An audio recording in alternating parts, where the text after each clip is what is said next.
अहान रायजादा, ऐसा वजनदार नाम मानो इंडिया की टॉप बिजनेसमैन फैमिलीज में से किसी एक का वारिस हो। मगर हम जिस अहान रायजादा की बात कर रहे हैं उसके कतरे कतरे से बेबसी झांक रही है।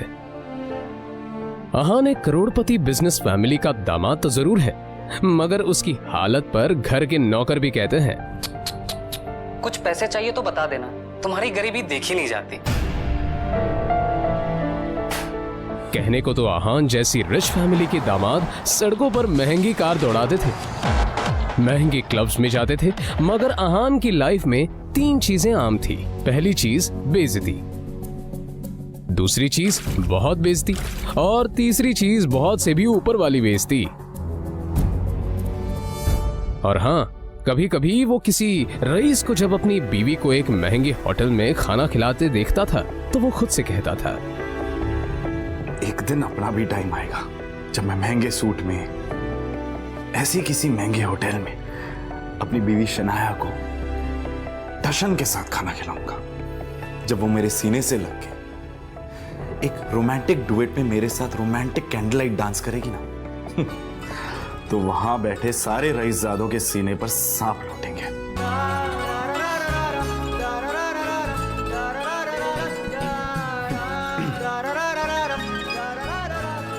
जरूर शनाया ने बहुत विश। अहान चौंक कर उठ खड़ा हुआ। मोबाइल स्क्रीन पर देखा तो शगुन का फोन था। अहान के सारे सपने छूमंतर हो गए। शगुन अहान की बीवी शनाया की कजिन थी, जो हमेशा ही अहान को नीचा दिखाने की कोशिश करती थी। मोबाइल की तरफ देखकर अहान ने बुरा सा मुंह बनाया और फिर कुछ सोचकर फोन उठा लिया। मेरे प्यारे जीजा जी, फोन नहीं उठाते आप? ये वो मैम। अच्छा वो सब छोड़िए, आप एक काम कीजिए, साहू ज्वेलर्स पे मेरा एक नेकलेस पड़ा है, मैंने ओनर को कॉल कर दिया है, वहाँ जाके नेकलेस कलेक्ट करके मेरे घर पे आइए।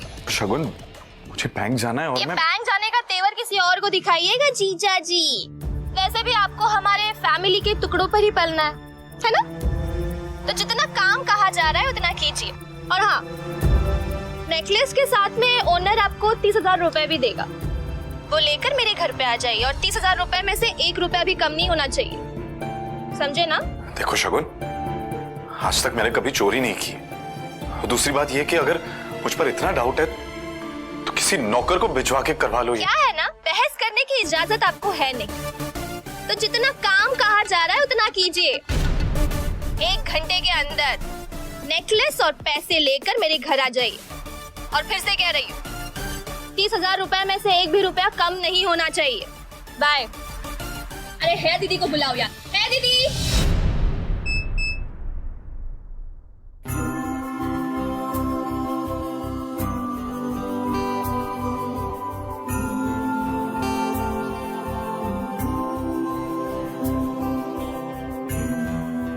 जल्द ही अहान फ्रेश होकर बाथरूम से बाहर आया और जल्दबाजी में अपनी अलमारी की तरफ बढ़ा, जिसमें 2 जोड़ी पुराने कपड़े रखे थे।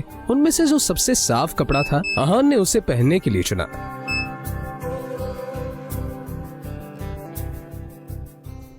तैयार होकर वो बाहर निकला और जैसे ही सामने देखा तो उसकी सांस यामिनी गिल अपनी कुछ सहेलियों के साथ रमी पार्टी में व्यस्त थी। तभी यामिनी जी की एक सहेली ने अपने सैंडल की तरफ देखकर कहा, यामिनी, ये देखो ना, तुम्हारे यहाँ आते आते मेरा बेल्ट टूट गया चप्पल का।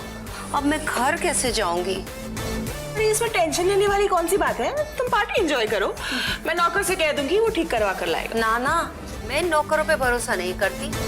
मेरी चप्पल महंगी है, तू एक बार टूट गई चप्पल तो मैं दोबारा पहनती नहीं हूँ। लेकिन क्या करूँ, घर भी तो जाना है ना।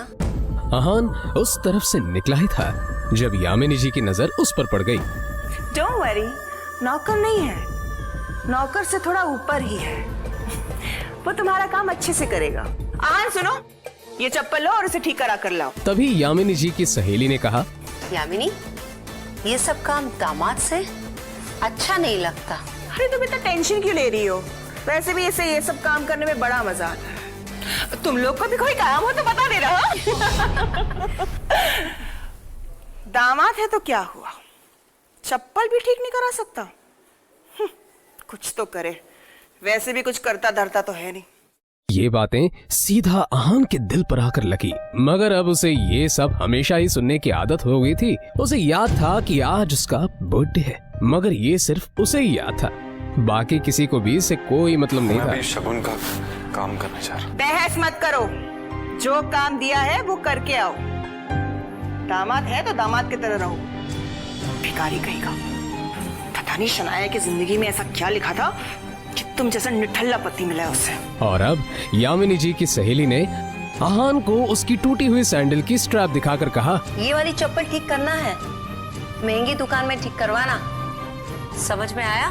कहते हुए उसने आहान का हाथ उठाकर सैंडल उसके हाथ में पकड़ा दिया।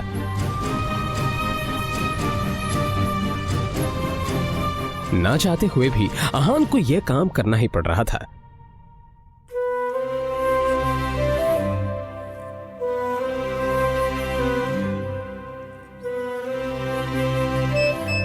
उसके मोबाइल पर उसकी बीवी शनाया ने मैसेज किया। ये मैसेज पढ़ते ही आहान के होठों पर एक स्माइल आ गई और उसकी पूरे दिन की टेंशन जैसे गायब ही हो गई। आज पहली बार शनाया ने उसे ऑफिस बुलाया था। एक वही तो थी उसकी जिंदगी में जिसकी मुस्कुराहट देखकर वो खुद को जिंदा रहता था। शनाया का चेहरा देखे बिना आहान को चैन नहीं मिलता था और उसके बस में होता तो शनाया की हर एक खुशी के लिए खुद को लाखों बार कुर्बान कर देता। रास्ते में आहान को एक फूलों की दुकान मिली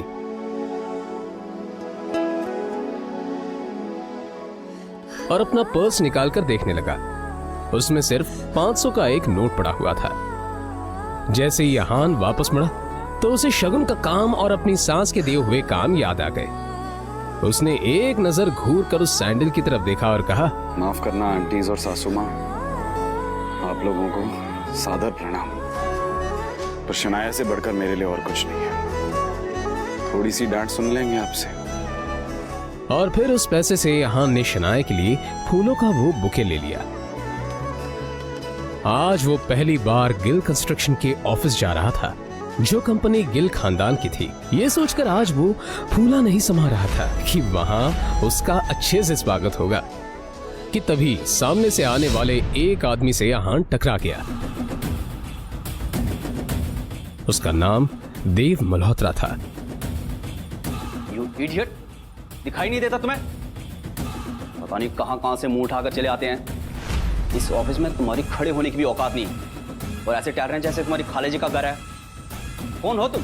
शायद देव मल्होत्रा ने भी उसके बदरंग कपड़ों से उसे नौकर या ऑफिस बॉय ही समझ लिया था। मल्होत्रा ने एक नजर नीचे पड़े बुके की तरफ देखा और फिर उसे अपने पैरों तले कुचल के बाहर निकल गया। आहान ने अपना सर झुकाए बस उस बुके की तरफ देखा। उधर शनाया अंदर से ये नजारा देख रही थी। तभी आहान की नजर शनाया पर पड़ी तो एक पल के लिए वो अपनी बेइज्जती भूल गया और वो शनाया के केबिन में दाखिल हो गया। वो शनाया की तरफ बढ़ा। अब जाने भी तो शनाया, जो हुआ मेरे साथ वो हुआ, और तुम इतना टेंशन क्यों ले रही हो? जो बात गई वो बात गई। तभी शनाया चीखते हुए बोली, दूर हटिए आप मुझसे, दूर हटिए। आप चले क्यों नहीं जाते मेरी जिंदगी से? नर्क बना रखी है मेरी जिंदगी। आहान को एकदम से झटका सा लगा। वो खुले मुंह से शनाया की तरफ देखता रह गया। तभी शनाया आगे बोली, पता नहीं कौन से बाबू की सजा मिल रही है मुझे। नहीं, आप चाहते क्या? पापा ने हम दोनों की शादी जबरदस्ती करवाई थी, वरना आप तो कभी मेरे लायक थे ही नहीं। और आज भी आपको पति कहते हुए मुझे शर्म आती। अरे आज वो ड्राइवर नहीं था इसलिए आपको बुला लिया, पर मुझे क्या पता था कि मेरा पति इस काम के भी लायक नहीं है। यहां आकर आपने मेरे सबसे पुराने क्लाइंट मिस्टर मल्होत्रा को नाराज कर दिया है। अब कैसे होगा काम मेरा?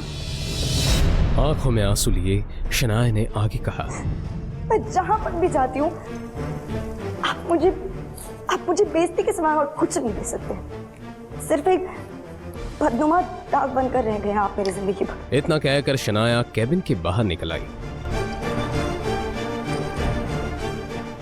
तभी रास्ते में पड़े बुके की तरफ देखकर शनाया ने कहा, क्या है ये सब? क्या गंदगी फैला रखी है यहाँ पर? फेंको इसे डस्टबिन में। फूल को अपने पैरों से कुचलते हुए आगे बढ़ गई।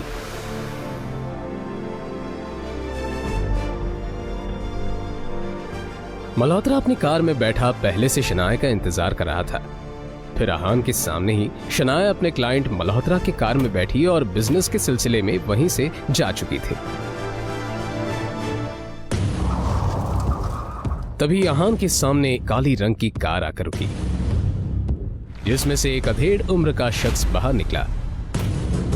आहान उसे देखते ही चौंक गया, क्योंकि उसकी यहाँ आने की उम्मीद आहान को बिल्कुल नहीं थी। वो आदमी आहान के सामने आकर बोला, यंग मास्टर, एशिया की सबसे अमीर कंपनी और रायजादा ग्रुप के अरबों रुपए का बिजनेस एम्पायर आपका इंतजार कर रहा है। वक्त आ गया है कि आप आकर अपना बिजनेस संभालें। आखिर कौन है ये आदमी? आहान के साथ शनाया के इस बर्ताव का कारण क्या है? क्या है आहान की कहानी? जानने के लिए बने रहिए इस कहानी के साथ, सिर्फ और सिर्फ पॉकेट FM ऐप पर।